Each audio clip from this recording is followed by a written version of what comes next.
ಸರಿ ಶಾಸ್ತ್ರಿಗಳೇ, ಈ ದಿನದ ವಿಶೇಷತೆ ಬಗ್ಗೆ ತಿಳಿಸ್ಕೊಟ್ರಿ. ಈಗ ಸಂದೇಶಗಳನ್ನು ನೋಡೋಣ.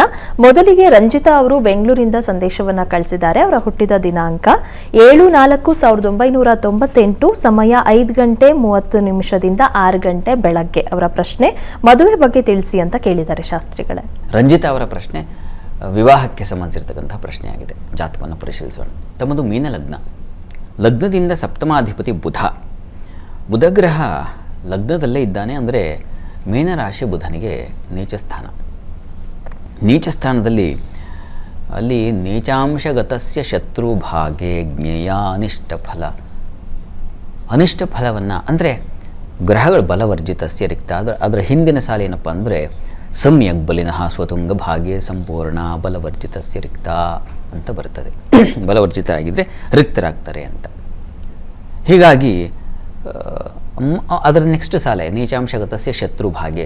ನೀಚಾಂಶಗತನಾಗಿದ್ದರೆ ಶತ್ರುಭಾಗದಲ್ಲಿದ್ದರೆ ಆಗೇನಪ್ಪ ಆಗುತ್ತೆ ಅಂದರೆ ಸಂಪೂರ್ಣವಾಗಿ ಬಲಹೀನವಾಗಿ ಆ ಫಲವನ್ನು ಹಾಳು ಮಾಡ್ತಾರೆ ಅಂತ. ಇಲ್ಲಿ ಬುಧ ಹಾಗೆ ಬಲಹೀನ. ಈ ಕಾರಣದಿಂದಾಗಿ ಒಂದು ಬುಧ ಗ್ರಹ ಶಾಂತಿ ಮಾಡಿಸಬೇಕು ವಿಷ್ಣು ಸನ್ನಿಧಾನದಲ್ಲಿ, ಅಥವಾ ನಿಮ್ಮ ಮನೆಯಲ್ಲೇ ಮಾಡಿಸಿದ್ರೆ ಬಹಳ ಒಳ್ಳೆಯದು. ಅದು ತುಂಬ ಸಹಾಯವಾಗುತ್ತೆ. ಈಗ ಪ್ರಸ್ತುತ ಶುಕ್ರದಶೆಯಲ್ಲಿ ಬುಧನ ಕಾಲ ನಡೀತಾ ಇದೆ ನೋಡಿ. ಕಾಲ ಸಪ್ತಮಾಧಿಪತಿ ಕಾಲವೇ, ಸಂಶಯ ಇಲ್ಲ. ಒಂದು ಪ್ರಯತ್ನ ಮಾಡಿ, ಒಂದು ಬುಧಗ್ರಹ ಶಾಂತಿಯನ್ನು ಶಾಸ್ತ್ರೀಯ ಕ್ರಮದಲ್ಲಿ ಮಾಡಿಸಿ ಪ್ರಯತ್ನ ಮುಂದುವರಿಸಿ. ಮುಂದಿನ ವರ್ಷದ ವೇಳೆಗೆ ಖಂಡಿತ ಅನುಕೂಲ ಸಾಧ್ಯತೆ ಇದೆ, ಅನುಕೂಲ ಆಗುತ್ತೆ, ಆತಂಕ ಬೇಡ. ಮುಂದಿನ ವರ್ಷ ನಿಮಗೆ ಮೇ ನಂತರದಲ್ಲಿ ಅವಕಾಶಗಳು ಹೆಚ್ಚಾಗಿದೆ, ಆಗುತ್ತೆ, ಚಿಂತೆ ಬೇಡ. ಒಳ್ಳೆಯದಾಗಲಿ. ಸರಿ ಶಾಸ್ತ್ರಿಗಳೇ, ಇನ್ನು ಅಶ್ವಿನಿ ಅವರು ಬಾಗಲಕೋಟೆಯಿಂದ ಸಂದೇಶವನ್ನ ಕಳಿಸಿದ್ದಾರೆ. ಅವರ ಹುಟ್ಟಿದ ದಿನಾಂಕ 12/6/1994, ಸಮಯ 3 ಗಂಟೆ 15 ನಿಮಿಷ ಬೆಳಗಿನ ಜಾವ. ಅವರ ಪ್ರಶ್ನೆ ಮದುವೆ ಮತ್ತು ಸರ್ಕಾರಿ ಕೆಲಸದ ಬಗ್ಗೆ ತಿಳಿಸಿ ಅಂತ ಕೇಳಿದ್ದಾರೆ ಶಾಸ್ತ್ರಿಗಳೇ. ಅಶ್ವಿನಿ ಅವರ ಪ್ರಶ್ನೆ ವಿವಾಹ ಮತ್ತು ವೃತ್ತಿ, ಸರ್ಕಾರಿ ನೌಕರಿ ಸಾಧ್ಯವಾಗುತ್ತೆ ಅಂತ ಕೇಳಿದಾರಲ್ವಾ. ಜಾತಕವನ್ನು ನೋಡೋಣ. ನೋಡಿ, ತಮ್ಮದು ಮೇಷ ಲಗ್ನವಾಗಿದೆ. ಲಗ್ನದಿಂದ ವಿವಾಹ ಸ್ಥಾನ ಮೊದಲಿಗೆ ಗಮನಿಸೋಣ. ಯಾಕಂದರೆ ವಿವಾಹಕ್ಕೆ ಕಾಲ ದಾಟಿ ಹೋಗ್ತಾ ಇದೆ. ಆ ಕಾರಣದಿಂದಾಗಿ ಈಗ ಸಪ್ತಮಾಧಿಪತಿ ಆತ ಚತುರ್ಥ ಸ್ಥಾನದಲ್ಲಿ ಚಂದ್ರನ ಮನೆಯಲ್ಲಿದ್ದಾನೆ. ದಿಗ್ಬಲ ಸ್ಥಾನ, ತೊಂದರೆ ಇಲ್ಲ. ಆದರೆ ಸಪ್ತಮ ಸ್ಥಾನದಲ್ಲಿ ಗುರು ರಾಹು ಸೇರಿದ್ದಾರೆ. ಗುರು ಚಾಂಡಾಲ ದೋಷ ಅಂತ. ಇದಕ್ಕೆ ಒಂದು ಶಾಂತಿ ಬೇಕು. ಗುರುಗ್ರಹ ಮತ್ತು ರಾಹು ಎರಡು ಗ್ರಹಗಳ ಶಾಂತಿಯನ್ನು ಮಾಡಿಸಿ ಮತ್ತು ವಿವಾಹ ಪ್ರಯತ್ನ ಮುಂದುವರಿಸ್ತಕ್ಕಂಥದ್ದು ಬಹಳ ಮುಖ್ಯ. ಈಗ ಪ್ರಸ್ತುತ ಕಾಲ ನೋಡಿದ್ರೆ ಬುಧ ದಶೆಯಲ್ಲಿ ತಮಗೆ ಬುಧನ ಭುಕ್ತಿ ನಡೀತಾ ಇದೆ ನೋಡಿ. ಇದ್ರ ಪ್ರಕಾರ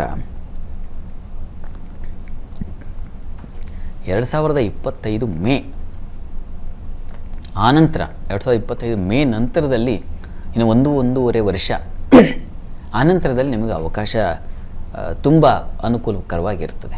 ಹೀಗಾಗಿ ಅಲ್ಲಿವರೆಗೂ ಸ್ವಲ್ಪ ಕಿರಿಕಿರಿ ಮಾಡುತ್ತೆ, ಯಾವುದು ಹೊಂದಾಣಿಕೆ ಆಗ್ತಾ ಇಲ್ಲ ಇತ್ಯಾದಿ ನಿಮಗೆ ಸಂಕಟ ಅದಿದೆ. ತಾಳ್ಮೆ ಬೇಕು ಮುಖ್ಯವಾಗಿ. ಆಗಲ್ಲ ಅಂತಲ್ಲ, ಆಗುತ್ತೆ. ಆ ಕಾಲ ಬರದೆ ಯಾವ ಫಲವೂ ಸಿಗೋದಿಲ್ಲ ನಮಗೆ.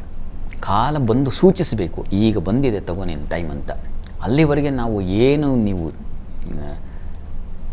ಎಷ್ಟು ಹರಸಾಹಸ ಪಟ್ಟರು ಅದು ಕಷ್ಟ. ಹೀಗಾಗಿ ತಾಳ್ಮೆ ಬಹಳ ಬಹಳ ಮುಖ್ಯವಾಗಿ ಬೇಕು ಅನ್ನೋದನ್ನು ಸೂಚಿಸ್ತಾ ಇದೆ.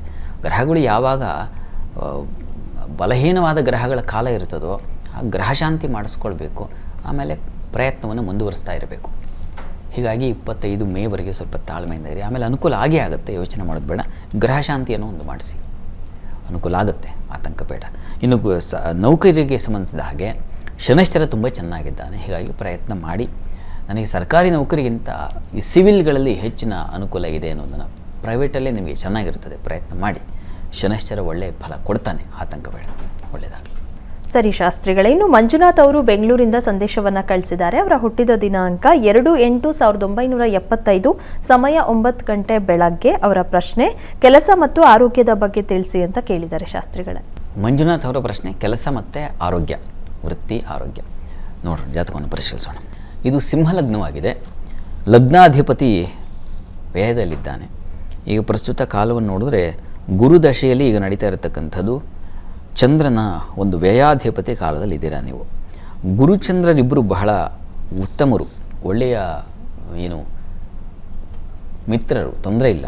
ಆದರೆ ವ್ಯಯಾಧಿಪತಿ ಚಂದ್ರನ ಕಾಲದಲ್ಲಿ ಚಂದ್ರ ಕೇತುಯುಕ್ತನಾಗಿರೋದ್ರಿಂದ ಆರೋಗ್ಯದ ಕಡೆ ಸ್ವಲ್ಪ ಗಮನ ತೆಗೆದುಕೊಳ್ಬೇಕು. ನೀವು ದುರ್ಗಾ ಕವಚವನ್ನು ಕೇಳಿಸ್ಕೊಂಡ್ರೆ ತುಂಬ ಒಳ್ಳೆಯದು. ನಿಮಗೆ ಸಾಧ್ಯವಾದರೆ ಒಂದು ದುರ್ಗಾ ದೀಪ ನಮಸ್ಕಾರ ಅಥವಾ ಚಂಡಿ ಕವಚ ಪಾರಾಯಣ ಎರಡರಲ್ಲಿ ಯಾವುದೂ ಮಾಡಿಸಿ. ದುರ್ಗಾ ದೀಪ ನಮಸ್ಕಾರವೂ ಆಗುತ್ತೆ, ಚಂಡಿ ಕವಚ ಪಾರಾಯಣವೂ ಆಗುತ್ತೆ. ಇದನ್ನು ಮಾಡಿಸಿದ್ರೆ ಸ್ವಲ್ಪ ಆರೋಗ್ಯದಲ್ಲಿ ಚೇತರಿಕೆ ಆಗುತ್ತೆ.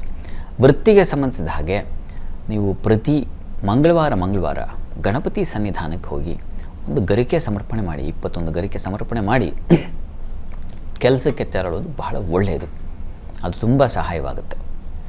ಉಳಿದ ಹಾಗೆ ಭಾಗ್ಯಾಧಿಪತಿ ಚಂದ್ರ ಇತ್ಯಾದಿ ಎಲ್ಲ ಗ್ರಹಗಳು ಚೆನ್ನಾಗಿದ್ದಾವೆ, ಆತಂಕ ಮಾಡ್ಕೋಬೇಡಿ. ಗಣಪತಿ ಆರಾಧನೆಯಿಂದ ವೃತ್ತಿಯ ತೊಡಕುಗಳೆಲ್ಲ ನಿವಾರಣೆ ಆಗುತ್ತೆ. ಒಳ್ಳೆಯದಾಗಲಿ. ಸರಿ ಶಾಸ್ತ್ರಿಗಳೇ, ಇನ್ನು ಬಸವರಾಜ್ ಅವರು ಗುಲ್ಬರ್ಗದಿಂದ ಸಂದೇಶವನ್ನು ಕಳಿಸಿದ್ದಾರೆ. ಅವರ ಹುಟ್ಟಿದ ದಿನಾಂಕ 11/7/1993, ಸಮಯ 7:30 ಸಂಜೆ. ಅವರ ಪ್ರಶ್ನೆ ಮದುವೆ ಬಗ್ಗೆ ತಿಳಿಸಿ ಅಂತ ಕೇಳಿದ್ದಾರೆ ಶಾಸ್ತ್ರಿಗಳ. ಬಸವರಾಜ್ ಅವರ ಪ್ರಶ್ನೆ ವಿವಾಹಕ್ಕೆ ಸಂಬಂಧಿಸಿರ್ತಕ್ಕಂಥದ್ದಾಗಿದೆ. ಜಾತಕವನ್ನು ನೋಡೋಣ. ಈ ಜಾತಕವನ್ನು ಪರಿಶೀಲಿಸಿದ್ರೆ ತಮ್ಮದು ಮಕರ ಲಗ್ನ, ಲಗ್ನದಿಂದ ಸಪ್ತಮಾಧಿಪತಿ ಚಂದ್ರ ಗುರುವಿನ ಮನೆಯಲ್ಲಿರ್ತಕ್ಕಂಥದ್ದು ಒಳ್ಳೆಯದೆ. ಈ ಸಪ್ತಮ ಸ್ಥಾನದಲ್ಲಿ ಬುಧ ಇದ್ದಾನೆ, ಅವನು ಷಷ್ಠಾಧಿಪತಿ ಮತ್ತು ಭಾಗ್ಯಾಧಿಪತಿತ್ವ ತುಂಬ ಮುಖ್ಯ. ಹೀಗಾಗಿ ಆತಂಕ ಬೇಡ. ಆದರೆ ಬುಧ ಗ್ರಹ ಶಾಂತಿ ಬೇಕು. ಮತ್ತು ಕುಜ ಅಷ್ಟಮದಲ್ಲಿದ್ದಾನೆ. ಎರಡು ಗ್ರಹ ಶಾಂತಿಯಿಂದಾಗಿ ವಿವಾಹಕ್ಕೆ ಅನುಕೂಲ ಉಂಟಾಗುತ್ತೆ. ಕುಜ ಚಂದ್ರನನ್ನು, ಸಪ್ತಮಾಧಿಪತಿಯಾದ ಚಂದ್ರನನ್ನು ವೀಕ್ಷಿಸ್ತಾನೆ ನಿಮ್ಮ ಜಾತಕದಲ್ಲಿ. ಯಾಕೆ ಎಷ್ಟು ವಿವರಣೆ ಕೊಡ್ತಾ ಇದ್ದೀನಿ ಅಂತಂದರೆ, ಯಾಕೆ ಎಷ್ಟು ಕಾಲ ಆಗಿಲ್ಲ ಅಂದರೆ, ಅಲ್ಲಿ ಕಲತ್ರನಾಥೇ ರಿಪುನೀಚ ಸಂಸ್ಥೆ, ಕಲತ್ರನಾಥೇ ಅವನು ರಿಪುನೀಚ ಸಂಸ್ಥೆಗಳಲ್ಲಿದ್ದಾಗ, ಕಲತ್ರ ವಿವಾಹದ ಅಧಿಪತಿ ಎಲ್ಲೋ ದುಸ್ಥಾನದಲ್ಲಿದ್ದಾಗ, ಅಥವಾ ಪಾಪ ನಿರೀಕ್ಷತೇವ ಅಂತ ಒಂದು ಮಾತು ಹೇಳ್ತಾರೆ. ಪಾಪಗ್ರಹಗಳು ವೀಕ್ಷಣೆ ಮಾಡಿದ್ರೆ ತೊಡಕಾಗುತ್ತೆ ಅಂತ ಹೇಳುತ್ತೆ. ಹೀಗಾಗಿ ಕುಜನ ದೃಷ್ಟಿಯು ಅಷ್ಟಮದಲ್ಲಿ ನಿಂತು ನೋಡ್ತಾನೆ, ಇದು ತೊಂದರೆ ಅಂತ ಸ್ವಲ್ಪ ಸೂಕ್ಷ್ಮ ವಿವರ. ಹೀಗಾಗಿ ಇರಲಿ, ನೀವು ಒಂದು ಬುಧಗ್ರಹ ಶಾಂತಿ ಕುಜ ಶಾಂತಿ ಎರಡು ಮಾಡಿಸೋದ್ರಿಂದ ಅನುಕೂಲ ಉಂಟಾಗುತ್ತೆ. ಶುಕ್ರದಶೆಯಲ್ಲಿ ಈಗ ಗುರುವಿನ ಕಾಲ ನಡೀತಾ ಇದೆ, ಹೀಗಾಗಿ ಅನುಕೂಲ ಉಂಟಾಗುತ್ತೆ. ಆತಂಕ ಮಾಡ್ಕೋಬೇಡಿ. ಯಾಕೆಂದರೆ ಗುರುವಿನ ದೃಷ್ಟಿಯೂ ಚಂದ್ರನಿಗಿದೆ, ಅದು ಬಹಳ ಮುಖ್ಯವಾಗಿರ್ತಕ್ಕಂಥದ್ದು. ಹೀಗಾಗಿ ಅನುಕೂಲಕ್ಕೆ ಈಗ ಕಾಲ ಇದೆ. ಗ್ರಹಶಾಂತಿ ಒಂದು ಮಾಡಿಸಿ, ಪ್ರಯತ್ನ ಮುಂದುವರಿಸಿ. ಒಳ್ಳೆಯದಾಗಲಿ. ಸರಿ ಶಾಸ್ತ್ರಿಗಳೇ, ಇನ್ನು ಹೇಮಲತಾ ಅವರು ಕೋಲಾರದಿಂದ ಸಂದೇಶವನ್ನು ಕಳಿಸಿದ್ದಾರೆ. ಅವರ ಹುಟ್ಟಿದ ದಿನಾಂಕ 15/10/2006, ಸಮಯ 1:15 1:30 ಮಧ್ಯಾಹ್ನ. ಅವರ ಪ್ರಶ್ನೆ ಆರೋಗ್ಯ ಮತ್ತು ಶಿಕ್ಷಣದ ಬಗ್ಗೆ ತಿಳಿಸಿ ಅಂತ ಕೇಳಿದ್ದಾರೆ ಶಾಸ್ತ್ರಿಗಳೇ. ಹೇಮಲತಾ ಅವರ ಪ್ರಶ್ನೆ ಆರೋಗ್ಯ ಮತ್ತು ಶಿಕ್ಷಣಕ್ಕೆ ಸಂಬಂಧಿಸಿದೆ. ಸರಿ, ಜಾತಕವನ್ನು ನೋಡೋಣ. ನೋಡಿ, ತಮ್ಮದು ಮಕರ ಲಗ್ನವಾಗಿದೆ. ಲಗ್ನಾಧಿಪತಿ ಶನೈಶ್ಚರ ಚಂದ್ರ ಯುಕ್ತನಾಗಿದ್ದಾನೆ ಸಪ್ತಮ ಸ್ಥಾನದಲ್ಲಿ. ಆರೋಗ್ಯದಲ್ಲಿ ತೊಡಕು. ಈಗ ಕಾಲವನ್ನು ನೋಡ್ಬಿಡೋಣ. ಬುಧ ದಶೆಯಲ್ಲಿ ತಮಗೆ ಈಗ ನಡೀತಾ ಇರತಕ್ಕಂಥದ್ದು ರಾಹುವಿನ ಒಂದು ಭುಕ್ತಿ ನಡೀತಾ ಇದೆ. ನಿಮ್ಮ ಜಾತಕದ ರಾಹು ದ್ವಿತೀಯದಲ್ಲಿದ್ದಾನೆ. ಸ್ವಲ್ಪ ಆರೋಗ್ಯದಲ್ಲಿ ವ್ಯತ್ಯಾಸ ಆಗುತ್ತೆ. ನಾಗ ಕವಚವನ್ನು ಕೇಳಿಸ್ಕೊಳ್ಬೇಕು. ನಾಗ ಸನ್ನಿಧಾನಕ್ಕೆ ಅಥವಾ ಸುಬ್ರಹ್ಮಣ್ಯ ಸನ್ನಿಧಾನಕ್ಕೆ ಉದ್ದು ಹಾಗೂ ಎಳ್ಳು ಇದನ್ನು ದಾನ ಮಾಡಿದ್ರೂ ತುಂಬ ಒಳ್ಳೆಯದು ಆರೋಗ್ಯ ದೃಷ್ಟಿಯಿಂದ. ಇನ್ನು ವಿದ್ಯಾಭ್ಯಾಸಕ್ಕೆ ಸಂಬಂಧಿಸಿದ ಹಾಗೆ ಸುಬ್ರಹ್ಮಣ್ಯ ಸ್ವಾಮಿಗೆ ಜೇನಿನ ಅಭಿಷೇಕ ಮಾಡಿಸಿ ಅದನ್ನು ಪ್ರಸಾದ ತೆಗೆದುಕೊಳ್ಬೇಕು, ತುಂಬ ಸಹಾಯವಾಗುತ್ತೆ. ಅದು ಅಗತ್ಯವಾಗಿದೆ. ಇಲ್ಲ, ಪ್ರತಿ ಶನಿವಾರ ಆಂಜನೇಯನ ಸನ್ನಿಧಾನಕ್ಕೆ ಜೇನಿನ ಅಭಿಷೇಕ ಯಥಾ ಪ್ರಕಾರ ಅದನ್ನು ತಿನ್ನೋದು. ಇವೆರಡರಲ್ಲಿ ಯಾವುದು ಆಗುತ್ತೆ, ಎರಡೂ ಮಾಡಿದ್ರೆ ಬಹಳ ಸಂತೋಷ. ಏಕೆಂದರೆ ರಾಹು ಶನೈಶ್ಚರ ಇಬ್ಬರೂ ನಿಮಗೆ ವೀಕ್ ಇದ್ದಾರೆ. ಈ ಕಾರಣದಿಂದಾಗಿ ಅವರಿಬ್ಬರಿಂದನೂ ತೊಂದರೆ ಅದು ಸೂಚಿಸ್ತಾ ಇದೆ. ಈ ಕಾರಣದಿಂದಾಗಿ ಸುಬ್ರಹ್ಮಣ್ಯನ ಆರಾಧನೆ ಪ್ರತಿ ಮಂಗಳವಾರ, ಈ ಆಂಜನೇಯನ ಆರಾಧನೆ ಪ್ರತಿ ಶನಿವಾರ. ಇದು ತುಂಬ ಸಹಾಯವಾಗುತ್ತೆ. ಮಾಡಿ ನೋಡಿ. ವಿದ್ಯಾಭ್ಯಾಸಕ್ಕೆ ಸಂಬಂಧಿಸಿದಾಗಿ ಒಳ್ಳೆಯದಾಗಲಿ. ಸರಿ ಶಾಸ್ತ್ರಿಗಳೇ, ವೀಕ್ಷಕರು ಕಳುಹಿಸಿದಂಥ ಪ್ರಶ್ನೆಗಳಿಗೆ ಉತ್ತರಗಳನ್ನು ತಿಳಿಸ್ಕೊಟ್ರಿ. ಇನ್ನು ವೀಕ್ಷಕರೇ, ನೀವು ಸಹ ಕಾರ್ಯಕ್ರಮಕ್ಕೆ ಸಂದೇಶವನ್ನು ಕಳುಹಿಸಬೇಕು ಅಂತ ಅಂದುಕೊಳ್ತಾ ಇದ್ರೆ ನೀವು ಮಾಡಬೇಕಾಗಿರೋದಿಷ್ಟೇ. ನಿಮ್ಮ ಟಿವಿ ಸ್ಕ್ರೀನ್ ಮೇಲೆ ಬರ್ತಾ ಇರುವಂತಹ ನಂಬರ್ಗೆ ಯಾರ ಬಗ್ಗೆ ಕೇಳಬೇಕು ಅಂತ ಇದ್ದೀರಾ ಅವರ ಹುಟ್ಟಿದ ದಿನಾಂಕ, ಸಮಯ ಮತ್ತು ಪ್ರಶ್ನೆಯನ್ನ ಸ್ಪಷ್ಟವಾಗಿ ವಾಟ್ಸಪ್ ಮೂಲಕ ಕಳುಹಿಸಿ ಕೊಡಬೇಕಾಗತ್ತೆ. ಮುಂದಿನ ಹಂತದಲ್ಲಿ 12 ರಾಶಿಗಳ ಫಲಾಫಲ ಹೇಗಿದೆ ಅಂತ ನೋಡೋಣ. ಈಗ ಕಾರ್ಯಕ್ರಮದಲ್ಲಿ ಪುಟ್ಟದೊಂದು ವಿರಾಮ.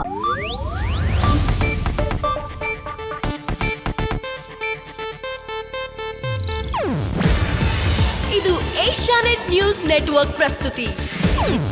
ನೀವು ನೋಡ್ತಿದ್ದೀರಾ ಏಷ್ಯಾನೆಟ್ ಸುವರ್ಣ ನ್ಯೂಸ್.